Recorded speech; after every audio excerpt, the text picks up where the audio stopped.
কোন হাতে খাচ্ছ যে? এই হাতে খাবা দে, হাতে। এই হাত কেন ধরছো? এই হাতে কেন ধরছো? এমন এই হাতে খাবা না, ডান হাতে খাবা যে। এই হাতে খাবা না, এই হাতে খাবা না। কোন হাতে খাবা? ডান হাত কোনটা?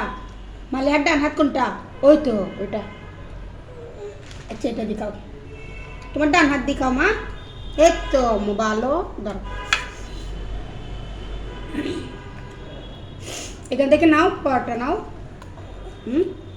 কি স্যার, বুঝতে পারতেছো না? কি